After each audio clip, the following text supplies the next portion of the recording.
educación superior está siempre en proceso de cambio, pero hay transformaciones especialmente significativas que inciden en el conjunto de la educación superior y que nadie duda en considerar verdaderas reformas.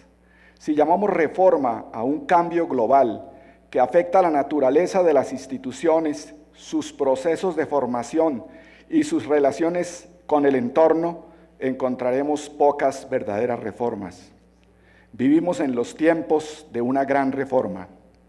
La educación está siendo sometida a transformaciones estructurales que son comunes a muchos países de Latinoamérica, entre las cuales cabe mencionar las reformas académicas, que incluyen el acortamiento de carreras, la flexibilización de los currículos, la implementación de la modalidad de los créditos, la aceleración de los procesos de revisión y actualización curricular y la redefinición de estrategias de enseñanza-aprendizaje a partir del empleo de las nuevas tecnologías de la información y la comunicación y de modelos de construcción colectiva del conocimiento y de autoaprendizaje. Otros cambios importantes son el énfasis en los posgrados, el incremento de la investigación significativa para las redes internacionales. Esto quiere decir una investigación donde la producción se evalúa por publicaciones en revistas indexadas y en donde se reconocen también internacionalmente las patentes. La expansión de la educación virtual y a distancia, con ofertas nacionales e internacionales, favorecida también por el empleo creciente de las nuevas tecnologías de la información y la comunicación. La transnacionalización de la educación superior o educación transfronteriza, la diversificación de instituciones y programas académicos, la diferenciación del cuerpo docente en función de indicadores de productividad, políticas de incentivos, la consolidación de organismos regulatorios en torno a la vigilancia y control de la calidad de programas e instituciones, tanto nacionales como regionales e internacionales, acreditación o certificación de programas o instituciones, y la privatización, mercantilización de la educación superior. Expresiones de esta privatización y mercantilización son el crecimiento acelerado de las instituciones privadas, la diversificación de las fuentes de financiamiento de la educación pública y la emergencia y expansión de las instituciones de educación superior empresariales y corporativas y de las universidades con ánimo de lucro que operan con un modelo de gestión empresarial y que supeditan en general la calidad a la rentabilidad. Algunos de los cambios mencionados afectan la vida académica manteniendo las identidades institucionales. Otros, como la privatización, mercantilización, constituyen verdaderas mutaciones en la naturaleza de las instituciones que no siempre pueden considerarse un progreso, que incluso ponen en riesgo los valores que han hecho posibles y respetables las universidades y que han legitimado su derecho a la autonomía. La pregunta clave es, ¿qué se pierde y qué se gana con las reformas? ¿Y qué es legítimo conservar? ¿Qué es legítimo cambiar? ¿Y en qué dirección pueden darse los cambios en un contexto que no puede ser ignorado, pero que debe ser críticamente examinado? En el contexto de esta creciente mercantilización, la educación superior deja de ser reconocida como un derecho y pasa a ser ofrecida como una mercancía. La preparación para el trabajo se convierte en el objetivo principal del sistema de educación superior en reemplazo del ideal de la formación de profesionales y científicos capaces de asumir el liderazgo cultural de la sociedad, de constituirse en modelos de racionalidad y universalidad ética y de desempeñarse idóneamente en sus campos de acción como ciudadanos autónomos y socialmente responsables. Este ideal sigue vigente como finalidad de la formación ofrecida por las universidades más reconocidas, pero crece el sector, en Latinoamérica habría que decir, pero crece el sector de la educación superior que busca solo acomodarse a la demanda del mercado, dejando de lado el interés por el desarrollo de una conciencia crítica capaz de comprender y asumir un proyecto de sociedad. Expresión particularmente clara y problemática de esta mercantilización son las universidades con ánimo de lucro. Estas universidades ofrecen programas en sectores rentables económicamente y no lo hacen en áreas como las ciencias experimentales, porque requieren de laboratorios y técnicas de alto costo, ni en las ciencias humanas, porque no son lucrativas. Tampoco realizan investigación por las mismas razones, ni contratan profesores de tiempo completo, porque eso aumentaría los gastos de funcionamiento, ni aseguran una formación de calidad, porque la calidad es costosa. Sin embargo, captan importantes recursos del Estado. Estas instituciones se promueven como una estrategia para ampliar la cobertura de la educación superior, pero logran hacerlo a costa del sacrificio de la calidad. Además, tienen índices de deserción más altos que los de las demás instituciones de educación superior y son muchos los egresados que por la baja calidad de la formación recibida no logran acceder a un trabajo que les permita responder por los compromisos económicos adquiridos para estudiar. En estas instituciones no solo se cierran las carreras poco rentables, sino que se sacan del currículo las asignaturas que no están directamente orientadas a la formación profesional.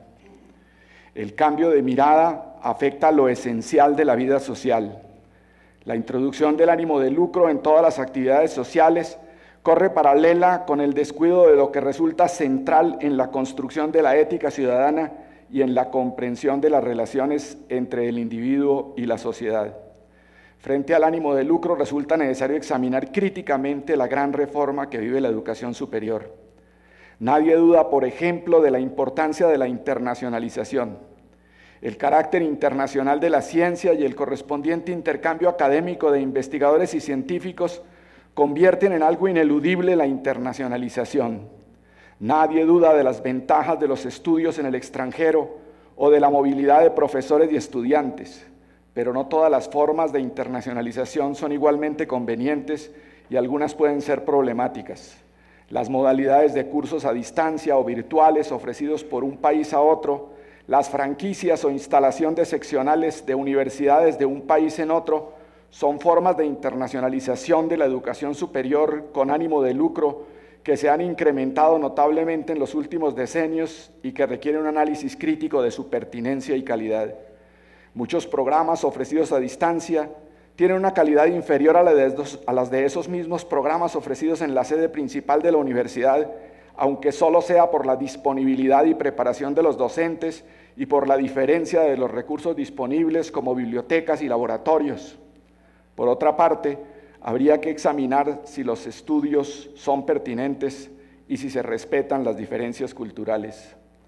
La flexibilidad frente a los desarrollos de la ciencia y frente a las necesidades sociales es una virtud, pero cuando la satisfacción de la demanda como estrategia comercial de ganancia se convierte en el criterio principal y casi único de las transformaciones institucionales y de la emergencia de nuevas instituciones, se debilitan las áreas poco rentables como las ciencias y las ciencias humanas y el sentido cultural estratégico de la educación superior. Acomodar la formación a las necesidades del mercado laboral lleva a descuidar el propósito de formar individuos autónomos y críticos en estas condiciones. La universidad pública ha sido indudablemente afectada por los cambios. Los últimos decenios han sido de auge de la investigación y los posgrados, y como la ciencia y la educación son claves del desarrollo y del bienestar de los pueblos, se esperaría un aumento suficiente de la inversión estatal en educación superior. Pero como sabemos, no ocurre así, porque la educación comienza a someterse en todo el mundo a un juicio de rentabilidad como una mercancía cualquiera. Dado el desequilibrio entre los aportes del Estado y los costos crecientes asociados a factores como el desarrollo y crecimiento de la investigación y los posgrados, la política de estímulos a la producción académica de los docentes y el crecimiento de la cobertura, la educación superior pública empezó a enfrentarse a la exigencia de incorporar fuentes alternativas al financiamiento estatal, cobro de matrículas, desarrollo de patentes, venta de servicios, etc. Estos cambios no ocurren en un país o una región, sino que afectan a las universidades públicas en casi todo el mundo. Pero el problema de si la universidad pública está o no dejando de ser pública no es solo un problema de recursos. La privatización no es solo un asunto económico. La privatización más problemática ocurre en la jerarquía de las tareas de la universidad y en la conciencia de los miembros de la comunidad académica.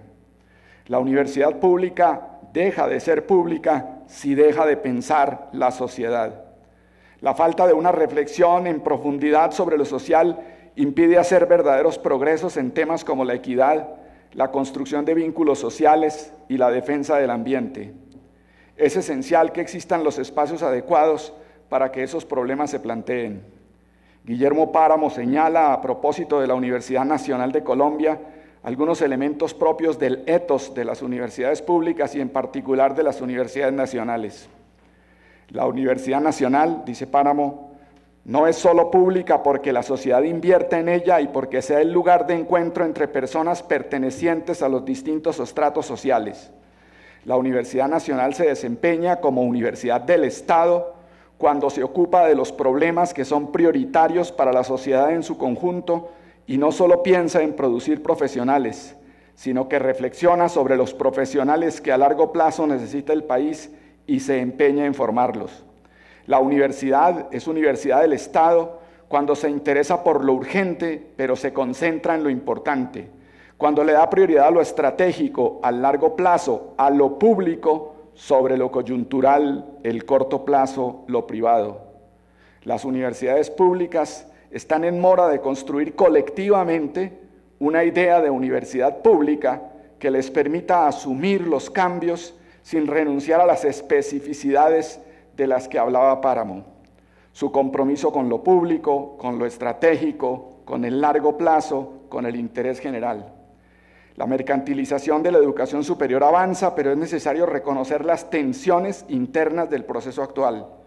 Las tensiones entre academia y mercado, como decía el profesor Misas esta mañana, entre interés privado e interés general, entre búsqueda de reconocimiento y responsabilidad social. Lo público de la universidad pública no ha desaparecido. Si así fuera, no valdría la pena esforzarse en cambiar lo que ya no puede ser rescatado. Las universidades públicas no dejan de ser públicas solo porque cobren por servicios académicos. Dejan de serlo si para vender esos servicios abandonan el pensamiento crítico. Dejan de serlo si desaparece de ellas la sensibilidad social y si no se estudian y discuten en ellas los grandes problemas nacionales. Ignorar que en la universidad pública existen diferencias de perspectiva y que ella sigue cumpliendo una importante función social es desconocer las fuerzas con las que cuenta la universidad para resistir los embates del mercado.